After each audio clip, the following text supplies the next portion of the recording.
On 28th February 2026, in a matter of hours, one of the world's busiest airspaces, handling flights between Europe, Asia, Africa, and Australia, simply disappeared from flight tracking maps. Eight countries closed their airspace simultaneously. Dubai International Airport, the world's busiest for international passengers, shut down. Over 20,000 flights were cancelled in just the first week. Thousands of passengers stuck.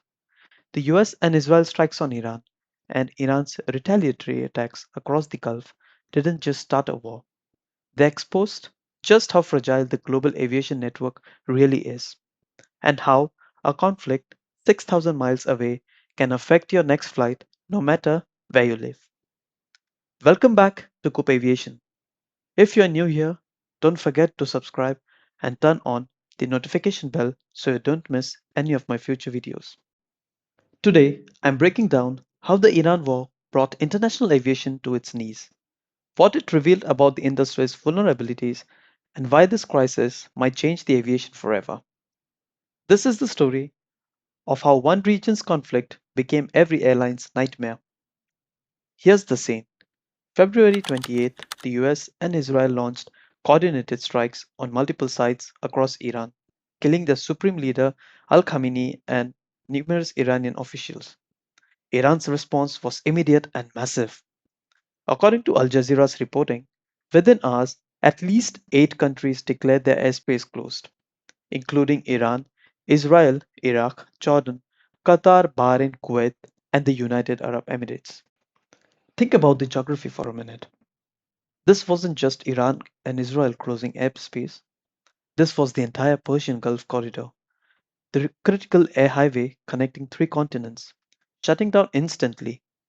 These countries closed their respective airspace following attacks, with multiple airliners being redirected to other destinations. Just days into the conflict, over 2,000 flight cancellations had already affected Doha by Friday afternoon, but Doha was just one airport. According to NPR, more than 46,000 flights in and out of Middle East were cancelled between February 28th and March 11th. That's over 3,000 flight cancellations per day for nearly 2 weeks. And this weren't just regional flights. According to reports, the region is home to some of the aviation's most powerful mega hubs: the Dubai International Airport, Hamad International Airport, and Zayed International Airport. And that too carriers such as Emirates, Qatar Airways, and Etihad Airways, whose business models are solely built on connecting the East and the West.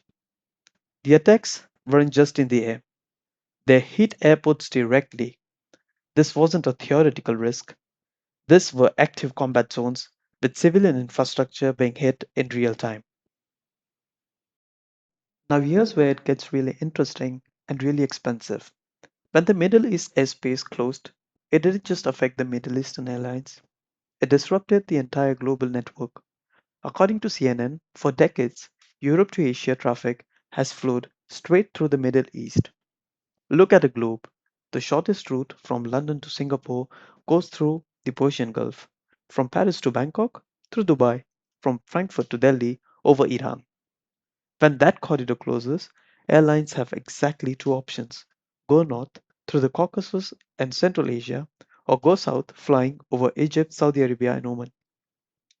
Here's a specific example. The Australian carrier Qantas told CNBC that its flight from Perth to London now will take a route that requires it to refuel in Singapore. A flight that used to fly non-stop now needs an additional fueling stop, adding hours to the journey and thousands of dollars in extra fuel cost. But here's an operational nightmare most passengers don't see. When airspace closes suddenly, aircraft and crews end up in wrong places. Since the strikes on Iran on February 28th, number of aircraft have been ferried to Tirol Airport in Spain, one of Europe's largest aircraft storage facilities. In the past 3 days, nine Qatar Airways widebodies have landed in Tirol, nine widebody aircraft, Boeing 777s, Airbus 350s, worth hundreds of millions of dollars each, sitting idle in the Spanish desert because they can't get back to their home airport in Doha. According to CNN, The aircraft are displaced and crews are stranded. Airlines house stranded employees in hotels as they wait to see when or what degree airspace reopens. And the passengers? Absolutely stuck. According to Time, more than 20,000 Israelis have returned home since the start of the war, though the ministry noted that as of Thursday, 120,000 others were still seeking a way back. Let's talk about money.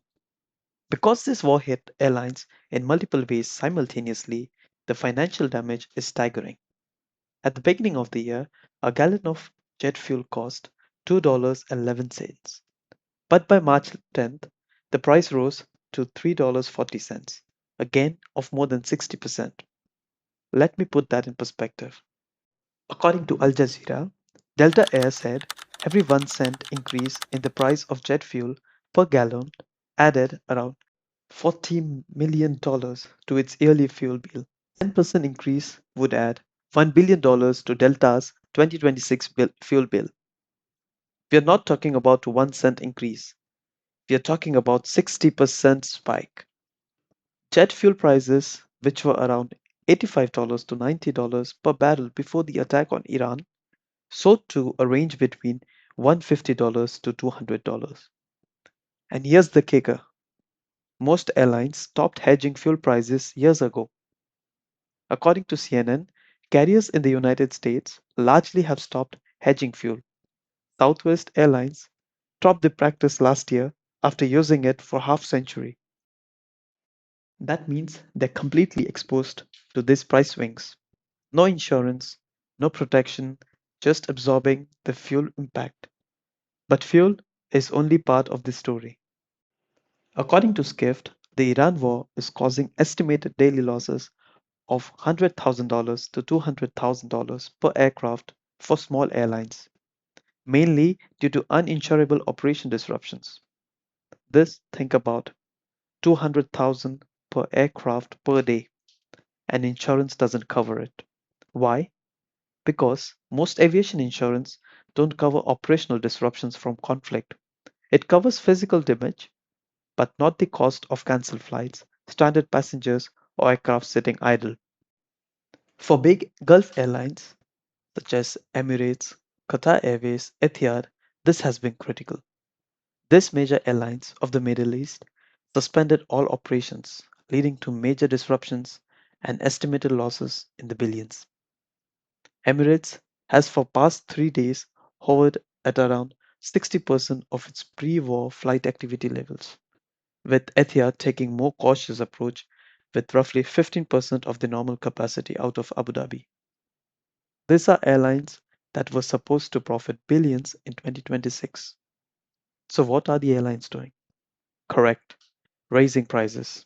Immediately, Air New Zealand said it had raised one-way economic fares by 10 New Zealand dollars on domestic routes, 20 New Zealand dollars on short-haul international services, and 19 New Zealand dollars on long-haul ones. According to NBC News, the average ticket price for last-minute domestic flights on March 6 was higher for most US airlines week over week. The increases ranged from 4% to 16.6%.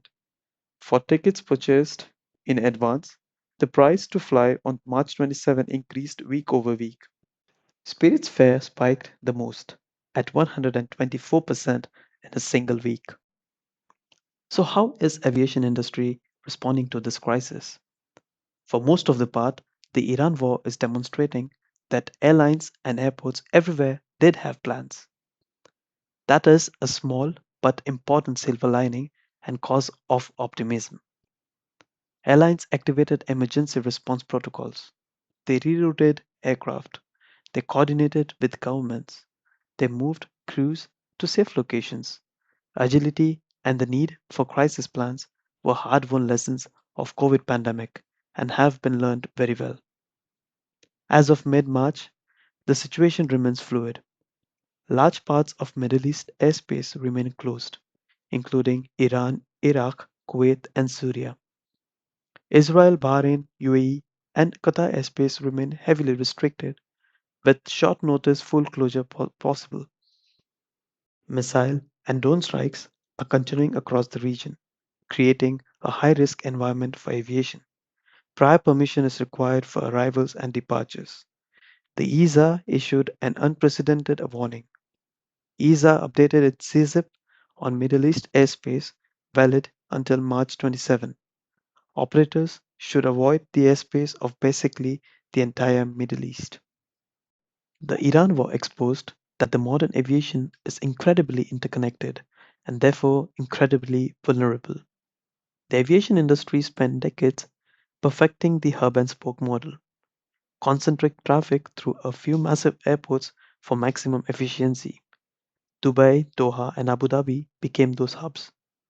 Emirates, Qatar Airways, and Etihad Airways jointly account for about one third of the passenger traffic between Europe and Asia and fly more than half of all passengers from Europe to Australia, New Zealand, and nearby Pacific islands.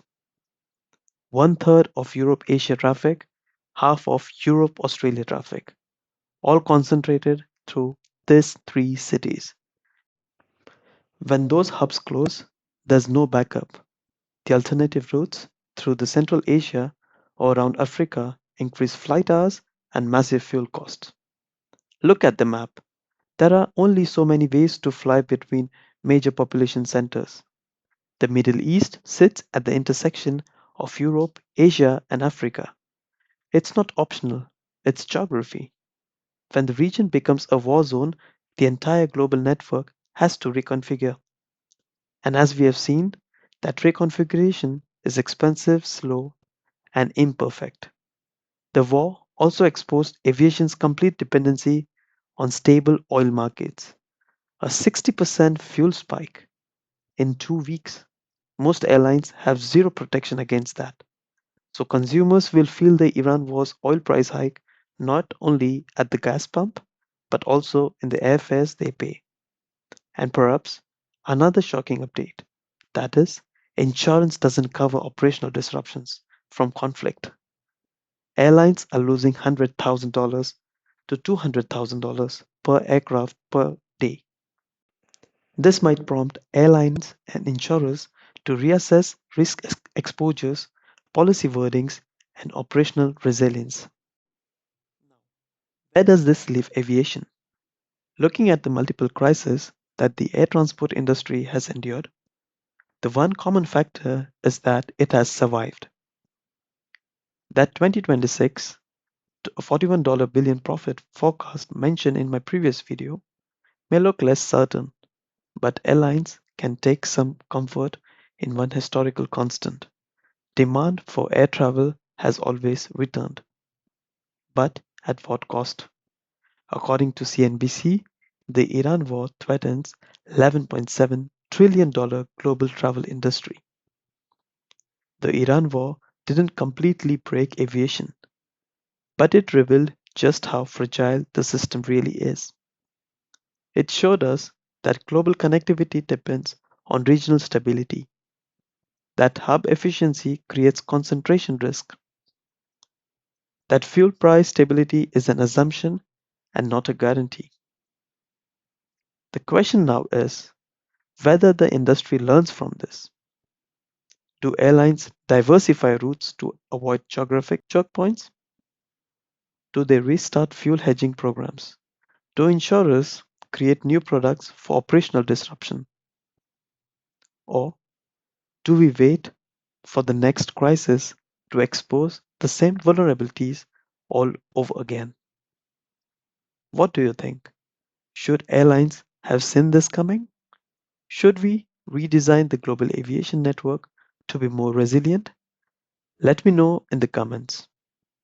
If you found this analysis valuable, please like, subscribe, and share. See you again in the next video. Until then, stay safe and maybe check your flight status twice before heading to the airport.